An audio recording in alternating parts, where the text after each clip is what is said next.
Легендар разведчик, Бүйік Ватан соғышы, екінші Бүтін дүния соғышы һәм қаршылық хәрәкәте қаһарманы, Чехословакия геройы, Чехия һәм Словакиядәге 16 шәһәрнең мақтаулы гражданы Даян Мурзин. Гитлер үзенең шәхси дошманы дип белдергән. Аны юк иткән кешегә 2 миллион исән килеш тотып биргән кешегә 3 миллион рейхсмарка вәгъдә ителгән. Кара сакалы өчен гитлерчылардан кара генерал кушаматы алган офицер. Әмма әкияткә тиң сугышчан батырлыклары ватан тарафыннан ни Советлар Союзы герое, ни Россия герое исемнәре белән бәяләнмәгән шәхес. Англиядә, Германиядә, Чехиядә, Россиядә аңа багышлап фильмнар төшерелгән. Аның турында китаплар язылган. Бүйük Британиядә басылып чыккан һәм чех һәм словак телләренә тәрҗемә ителгән китапның авторы Джон Хауланд үзенең герое Даян Мурзинны Джеймс Бонд белән чагыштыра. Автор фикренчә, кара генералның фронт батырлыклары янында Ян Флемингның әдәби герое маҗаралары тоныкланып кала. Әмма ни кызганыч, илебез халкының, хәтта милләттәшләребезнең дә күпчелеге әлеге каһарманның данлы сугышчан юлыннан киң хәбәрдар түгел.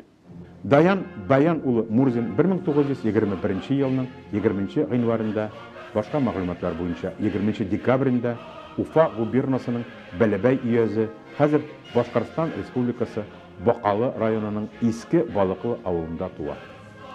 Сугышка кадәр Кушнаренко педагогия училищесын тәмамлый. Укытучы, мәктәп директоры булып эшли. 1941 елда Рига хәрби училищесын тәмамлый. Балтик буе хәрби округында хезмәт итә. Сугышның беренче көннән үк фронтта, взвод командиры. 21-го ночью нам стало известно, что завтра начнется война. Потом говорили, что война началась внезапно, чепуха все это. 22 июня, без 5-4 утра, полетели над нашей головой немецкие самолеты. 2 часа никакого движения не было, а в 6 на нас пошли немцы. Началась рукопашная, на наших глазах гибли пограничники, их почти всех перебили и перешли на нас. Первый немец вышел на меня, я убил его 2 выстрелами, второго ранил. 1941 елның октябрендә оккупацияләнгән территорияда кала. Белоруссиядәге партизан отрядына кушылып, дошман тылында көрәшә. 1942 елның гыйнварыннан Украина территориясында легендар Ковпак җитәкчелегендәге партизаннар берләшмәсе составына кергән Ватан өчен Ямполь партизан отрядында разведка взводы һәм ротасы командиры. 1942 елның августында Германия тарафыннан төзелгән Түркистан легионының 1-нче штаб ротасына иңдерелә һәм 1943 ел ахырына кадәр дошман ягында гаять киң масштаблы агентура эшчәнлеге җәелдерә. Шуның нәтиҗәсендә Түркистан һәм Идел-Урал легионерларының бик күбесе Кызыл армия яки партизаннар ягына чыга.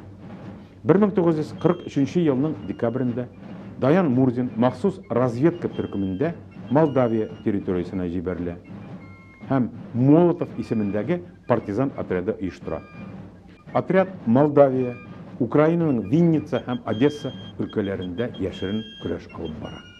1944 елның августында Словак һәм Чех разведчиклары төркеме составында партизан хәрәкәте оештыру максаты белән Словакиягә десант итеп төшерелә. 23 яшьлек капитан партизан отрядының штаб башлыгы була. Аннары Чехия һәм Моравия территориясендә 1945 елның 9 майына кадәр көрәш алып барган Ян Жишка исемендәге интернациональ партизан бригадасына җитәкчелек. 10-дән артык халык вәкилләреннән торган 700-гә якын партизанны берләштергән бригада 100-дән артык сугышчан операция уздыра. 4 меңләп гитлерчыны юк итә. Дошманның 40 эшелонын, 19 күперне шартлата. Моравиядә 18 самолеты белән хәрби аэродромны кулга төшерә. 1945 елның язында партизаннар Вермахтның танк дивизиясе командующие генерал-лейтенант Дитрих фон Мюллерны әсирлеккә ала. Фашистлар партизаннарны махсус карательлек операцияләре оештырып та юк итә алмыйлар. Нәкъ менә шул вакытта Даян Мурзин Гитлерның шәхси дошманы дип игълан ителә. Хәтта 3-нче рейхның төп диверсанты Отто Скорцени үзе аңа ау оештыра. Бу чарага фашистлар оккупацияланган илләрдә яшәүче халыкны да җәлеп итәргә омтылалар. Әмма теләкләренә ирешә алмыйлар. Сугыштан соң Даян Мурзин Башкортстанда яши. Республиканың дәүләт органнарында дәрәҗәле вазифалар башкара. Башкортстанның һәм РСФСРның атказанган юристы. Ул сугышчан батырлыклары өчен 86 орден һәм медаль белән бүләкләнә. Шулардан 6 орден һәм 13 медаль ватаныбыз бүләкләре. Даян Баян улы Мурзин Чехословакия герое. Бу илнең барлык иң югары орденнары кавалеры. Чехияның Злин шәһәр советы 1945 елда геройга көмеш кылыч һәм исеме язылган корал тапшыра.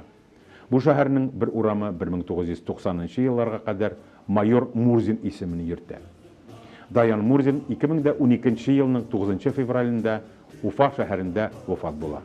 Башкортстанның Бакалы районы үзәгендәге урамга аның исеме бирелә. Злин һәм Уфа шәһәрләрендә каһарманга һәйкәл куела.